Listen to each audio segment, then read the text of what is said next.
Di tengah meningkatnya ketegangan antara Amerika Serikat dan Tiongkok dalam bidang teknologi dan geopolitik, pemerintahan Donald Trump lagi-lagi menerapkan kebijakan pembatasan visa terhadap pelajar dan peneliti asal Tiongkok dengan alasan kekhawatiran atas pencurian teknologi. Kebijakan ini disebut-sebut sebagai bentuk perang dingin akademis yang baru, di mana pertukaran ilmu pengetahuan dijadikan arena konflik ideologis dan keamanan nasional. Namun sejarah mencatat bahwa tindakan serupa pernah dilakukan Amerika Serikat pada era McCarthyisme terhadap seorang ilmuwan jenius asal Tiongkok yang bernama Xian Shusen. Apakah kebijakan eksklusif ini akan kembali menjadi bumerang bagi Amerika Serikat seperti yang terjadi pada tahun 1950-an? Mungkinkah dengan menutup pintu bagi ilmuwan asing, Amerika justru mempercepat kebangkitan kekuatan rival? Kisah Xian Shusen yang dideportasi dari Amerika Serikat tanpa bukti kuat dan kemudian menjadi arsitek utama program rudal dan luar angkasa Tiongkok merupakan pelajaran penting tentang bagaimana ketakutan ideologis dapat menghasilkan konsekuensi strategis yang tak terduga.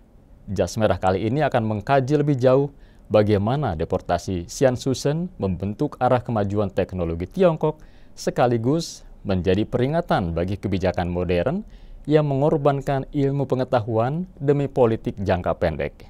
Saya Endro Mariono.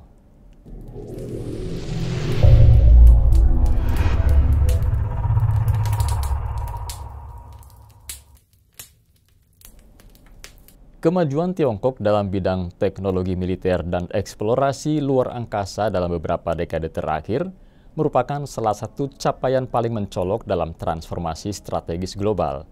Di balik pencapaian ini, terdapat figur penting bernama Xian Shusen, seorang ilmuwan jenius yang awalnya mengabdi kepada Amerika Serikat sebelum dideportasi secara tidak adil pada masa McCarthyisme. Ironisnya, kebijakan tersebut justru menjadi titik balik bagi kebangkitan Tiongkok sebagai kekuatan teknologi dan militer global. Xian Shusen lahir di Hangzhou, Tiongkok pada tahun 1911 dan memperoleh kesempatan belajar di California Institute of Technology atau Caltech setelah memenangkan beasiswa dari pemerintah Amerika Serikat. Ia menyelesaikan pendidikan doktoralnya di Caltech di bawah bimbingan ilmuwan legendaris Theodor von Karman.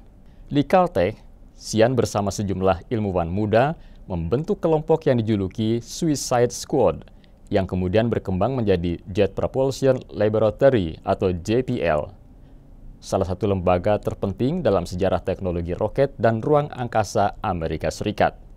Xian menjadi arsitek utama dalam pengembangan teknologi propulsi jet, rudal balistik, dan sistem kedirgantaraan strategis Amerika Serikat. Bahkan, ia terlibat dalam proyek Manhattan dan sempat dikirim ke Jerman pasca Perang Dunia Kedua untuk menginterogasi para ilmuwan Nazi serta menyelidiki teknologi roket V2 yang digunakan oleh Hitler. Pengakuan atas kompetensinya terlihat dari pemberian pangkat kolonel kehormatan di Angkatan Udara Amerika Serikat serta jabatannya sebagai Direktur Jet Propulsion Center di Caltech pada akhir 1940-an. Namun, semua rencana ilmiahnya terhenti mendadak ketika ia menjadi sasaran tuduhan tidak berdasar pada awal 1950-an. Saat itu, gelombang McCarthyisme menyapu Amerika Serikat menciptakan suasana histeria anti-komunis yang melumpuhkan rasionalitas dan menghancurkan banyak karir. Xian dituduh sebagai simpatisan komunis tanpa bukti kuat.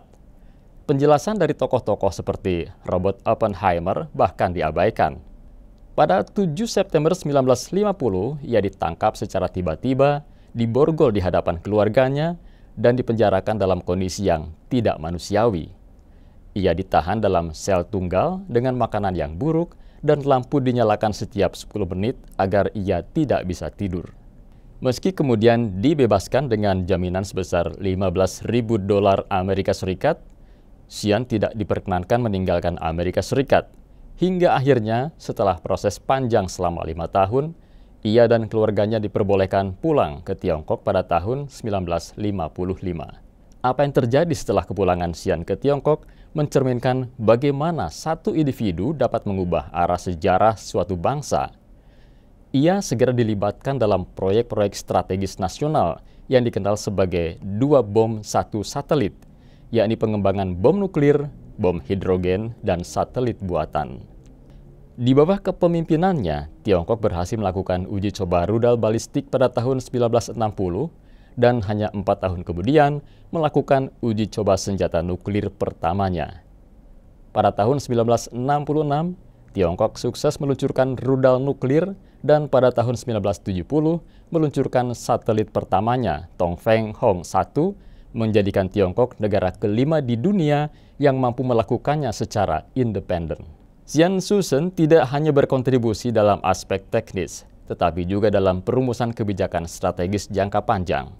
Ia menjadi presiden pertama Akademi Teknologi Luar Angkasa Tiongkok dan menyusun kerangka kerja jangka panjang untuk integrasi militer dan sipil dalam pengembangan teknologi luar angkasa.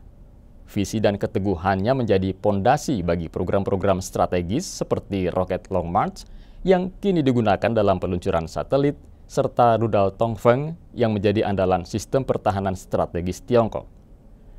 Rudal Tongfeng 21D misalnya dikenal di kalangan militer global sebagai carrier killer karena kemampuannya menyerang kapal induk musuh dari jarak jauh. Perjalanan hidup Xian mencerminkan secara sempurna konsep reverse brain drain, sebuah teori dalam studi pembangunan dan geopolitik yang menyatakan bahwa individu dengan kualifikasi tinggi yang kembali ke negara asalnya dapat membawa perubahan besar melalui transfer pengetahuan dan teknologi. Dalam konteks ini, kesalahan strategis Amerika Serikat tidak hanya terletak pada kehilangan seorang ilmuwan, tetapi juga pada pemberian akses pengetahuan tingkat tinggi kepada negara rival. Xian Shusen yang belajar, bekerja, dan tumbuh dalam sistem akademik dan teknologi Amerika Serikat membawa pulang bukan hanya ilmu, tetapi seluruh pemahaman tentang struktur pengembangan teknologi Barat yang tidak ternilai secara strategis. Berbagai dokumen Departemen Luar Negeri Amerika Serikat menunjukkan bahwa pemerintahan Eisenhower meremehkan nilai Xian. Ia dianggap tidak lagi berguna, padahal ia adalah aset strategis dengan potensi mengubah keseimbangan kekuatan global. Keputusannya untuk tidak pernah kembali ke Amerika Serikat, bahkan ketika telah berusia lanjut, serta pidato-pidatonya yang bernuansa anti-Barat, menunjukkan bahwa deportasi tersebut bukan hanya penghinaan pribadi, tetapi juga pukulan terhadap etika ilmiah dan kemanusiaan. Pemirsa, jika dikaitkan dengan konteks saat ini, maka pelajaran dari kasus Xian Shusen semakin relevan ketika melihat kebijakan pemerintah Amerika Serikat pada masa Presiden Donald Trump saat ini. Sejumlah kebijakan pembatasan visa terhadap pelajar dan peneliti asal Tiongkok dianggap sebagai bentuk perang dingin akademik baru. Trump meluncurkan kebijakan yang memperketat pengawasan terhadap mahasiswa Tiongkok, terutama yang menempuh studi di bidang sains dan teknologi. Itu artinya sekitar 277.000 pelajar Tiongkok yang menempuh pendidikan di Amerika Serikat terancam kehilangan akses pendidikan dan peluang riset. Kebijakan ini ditujukan untuk melindungi kekayaan intelektual Amerika, tetapi sekaligus menciptakan kekhawatiran bahwa Amerika bisa mengulangi kesalahan yang sama seperti pada kasus Xian Shusen. Tindakan protektif semacam itu, jika tidak diimbangi dengan manajemen risiko yang cerdas dan pendekatan berbasis bukti, justru dapat mempercepat pertumbuhan ilmiah negara lain. Xian Shusen adalah bukti bahwa satu ilmuwan dapat membawa perubahan besar, dan jika kebijakan saat ini terus memarginalkan talenta asing, terutama dari Tiongkok, Amerika Serikat bisa saja kehilangan Xian Shusen kedua yang berkontribusi bagi kebangkitan Tiongkok. Kasus Xian Shusen menggarisbawahi pentingnya tata kelola talenta strategis di era globalisasi ilmu pengetahuan. Dalam dunia yang semakin terhubung, kebijakan berbasis ketakutan dan diskriminasi justru melemahkan keunggulan strategis negara. Kontribusi Xian Shusen pada Tiongkok bukan hanya soal senjata atau satelit, melainkan tentang perubahan paradigma. Ia membantu membentuk budaya ilmiah dan teknologi yang kini menjadi tulang punggung kekuatan ekonomi dan militer negara tersebut. Ia adalah lambang bagaimana dendam pribadi terhadap perlakuan tidak adil bisa diubah menjadi energi kolektif untuk membangun bangsa. Bahkan ungkapan dalam sebuah kartu pos yang ia kirim kepada mantan koleganya di Caltech yang berbunyi, "Ini adalah bunga yang mekar dalam kesulitan," menjadi simbol bagaimana penderitaan dapat menghasilkan kekuatan baru. Hari ini Tiongkok tidak hanya memiliki sistem peluncuran satelitnya sendiri, tetapi juga membangun stasiun luar angkasa, mengirim misi ke bulan dan Mars, dan menciptakan jaringan global satelit navigasi P2 yang menyaingi GPS milik Amerika Serikat. Semua ini tidak mungkin tercapai secepat itu tanpa fondasi yang diletakkan oleh Xian Shusen. Oleh karena itu, kisah Xian Shusen adalah kisah tentang ketidakadilan, kehilangan, dan transformasi. Bagi Amerika Serikat, ia adalah ilmuwan jenius yang diusir karena paranoia politik.